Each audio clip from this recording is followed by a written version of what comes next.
സ്ത്രീകൾക്ക് KSRTCയിൽ സൗജന്യ യാത്ര അനുവദിക്കുമെന്ന കോൺഗ്രസിന്റെ തിരഞ്ഞെടുപ്പ് വാഗ്ദാനം ഉടൻ തന്നെ നടപ്പിലാക്കണമെന്ന് ആവശ്യപ്പെട്ടുകൊണ്ട് BJP രംഗത്ത് വന്നു.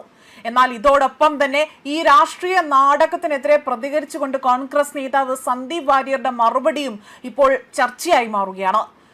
ഇന്ന് മഹിളാ മോർച്ച പ്രവർത്തകർ പ്രതിഷേധവുമായി തെരുവിലിറങ്ങുകയും വാഗ്ദാനം നൽകിയില്ലെങ്കിൽ, അതായത് ഇത്തരത്തിൽ നൽകിയെങ്കിൽ പോലും അത് നടപ്പിലാക്കണമെന്ന ആവശ്യം ഉയർത്തിക്കൊണ്ടായിരുന്നു ഇവർ സമരത്തിനിറങ്ങിയത്.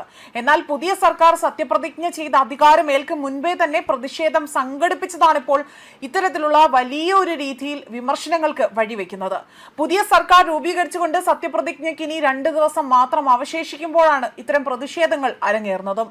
എന്നാൽ ഇതിൽ ഏതെങ്കിലും തരത്തിൽ എന്തെങ്കിലും ഒരു ഔചിത്യബോധം ഉണ്ടോ എന്ന പല ചോദ്യങ്ങളടക്കം ഇപ്പോൾ ഉയരുന്നുണ്ട്. മനഃപൂർവ്വം പ്രശ്നം സൃഷ്ടിക്കാനുള്ള തിരക്കിലാണ് മറ്റ് രാഷ്ട്രീയ പാർട്ടികൾ എന്നതാണ് അതിന്റെ ഏറ്റവും വലിയൊരു തെളിവാണ് ഇതിലൂടെ തന്നെ പുറത്തു വരുന്നത്. ഇത്തരത്തിലുള്ള നീക്കങ്ങൾ സൂചിപ്പിക്കുന്നതും ഇത് തന്നെയാണ്. ഇതിനിടെയാണ് മഹിളാ മോർച്ചയുടെ പ്രതിഷേധത്തിനെതിരെയാണ് കോൺഗ്രസ് നേതാവായ സന്ദീപ് വാര്യർ ശക്തമായ പ്രതിഷേധം ഉയർത്തിക്കൊണ്ട് അദ്ദേഹത്തിന്റെ പ്രതികരണം അറിയിച്ചിരിക്കുന്നത്. സർക്കാർ രൂപീകരണത്തിന് മുൻപേ തന്നെ സമരം നടത്തുന്നത് രാഷ്ട്രീയ നാടകം മാത്രമാണ് എന്നതാണ് അദ്ദേഹത്തിന്റെ വിമർശനം. നിലവിൽ പിണറായി വിജയനാണ് കാവൽ മുഖ്യമന്ത്രിയെന്നും ആരാണ് ഈ മണ്ടൻ ആശയത്തിന് പിന്നിലെന്നും സന്ദീപ് വാര്യർ ഫേസ്ബുക്കിലൂടെ കുറിച്ചു. സത്യപ്രതിജ്ഞ പോലും കഴിഞ്ഞിട്ടില്ല, ഇപ്പോഴും പിണറായി വിജയനാണ് കാവൽ മുഖ്യമന്ത്രി. പകൽ ടോർച്ച് അടിക്കാൻ പറഞ്ഞ സുരേഷ് തന്നെയാണോ ഈ മണ്ടൻ സമരത്തിന്റെ അല്ലെങ്കിൽ അതിന്റെ ഒരു ആശയത്തിന്റെ പിതാവ് എന്നതാണ് അദ്ദേഹം ചോദ്യം ഉന്നയിക്കുന്നത്. BJPയുടെ വലിയ രീതിയിലുള്ള, അതായത് BJPയുടെ പ്രതിഷേധ പോസ്റ്റർ പങ്കുവെച്ചുകൊണ്ടാണ് ഫേസ്ബുക്കിൽ സന്ദീപ് വാര്യർ ഇത്തരം ഒരു രീതിയിലുള്ള വിമർശനം കുറിച്ചിരിക്കുന്നത്. മെയ് 15 മുതൽ KSRTC ബസ്സുകളിൽ സൗജന്യ യാത്ര വാഗ്ദാനം ചെയ്തുകൊണ്ട് കോൺഗ്രസ് ആകട്ടെ ജനങ്ങൾക്ക് നൽകിയ ഉറപ്പുകളെല്ലാം തന്നെ അവിടെ അട്ടിമറിക്കുകയാണോ എന്നതാണ് ഇവർ ഉന്നയിക്കുന്ന വിമർശനം. ഈ സ്ത്രീ വിരുദ്ധ വഞ്ചനയ്ക്കെതിരെ മഹിളാ മോർച്ചയുടെ നേതൃത്വത്തിൽ ശക്തമായ പ്രതിഷേധം സംഘടിപ്പിക്കുമെന്നും കഴിഞ്ഞ ദിവസമാണ് അറിയിച്ചത്. KSRTC ബസ്സുകളിൽ സൗജന്യ യാത്ര നടത്തിയാണ് പ്രതിഷേധം നടത്തിയിരിക്കുന്നത്. അതിലെ ഒരു അധികാര കൊതി വെടിഞ്ഞുകൊണ്ട് നൽകിയ വാഗ്ദാനങ്ങൾ പാലിക്കുവാനും സ്ത്രീകളോട് നീതി കാട്ടുവാനും കോൺഗ്രസ് തയ്യാറാകണമെന്നതാണ് BJPയുടെ വിമർശനം.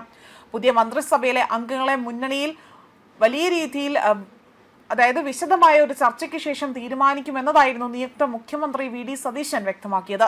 മന്ത്രിസഭയിൽ മികച്ച ഒരു ടീം ഉണ്ടാകുമെന്ന് പോലും അദ്ദേഹം വ്യക്തമാക്കി. വെള്ളിയാഴ്ച UDF യോഗം ചേരുമെന്നും ഘടകകക്ഷികളുമായി തന്നെ വിശദമായ ചർച്ചകൾ നടത്തും. AICC നേതൃത്വം ഉൾപ്പെടെ തന്നെ നിർണായക നേതാക്കൾ യോഗത്തിൽ പങ്കെടുക്കും. അതേസമയം രമേശ് ചെന്നിത്തലയെ ഉറപ്പായും കാണുമെന്നും VD സതീശൻ വ്യക്തമാക്കിയിട്ടുണ്ട്. അദ്ദേഹത്തിന്റെ, അതായത് നിയുക്ത മുഖ്യമന്ത്രി VD സതീശൻ വ്യക്തമാക്കുന്ന കാര്യങ്ങൾ ഇങ്ങനെയാണ്. അദ്ദേഹം എൻ്റെ നേതാവാണ്.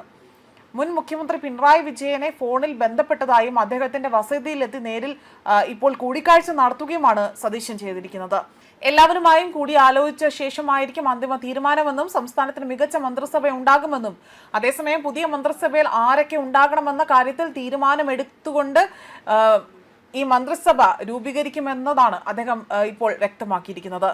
10 വർഷത്തെ ദുർഭരണത്തിൽ നിന്ന് കേരളത്തിലെ ജനങ്ങളെ മോചിപ്പിക്കുക എന്ന വലിയ ഉത്തരവാദിത്തമാണ് തന്റെ കൈകളിൽ ഉള്ളതെന്നതാണ് ഇപ്പോൾ VD സതീശൻ വ്യക്തമാക്കിയിരിക്കുന്നത്. ന്യൂസ് ഡെസ്ക് കർമ്മ ന്യൂസ്.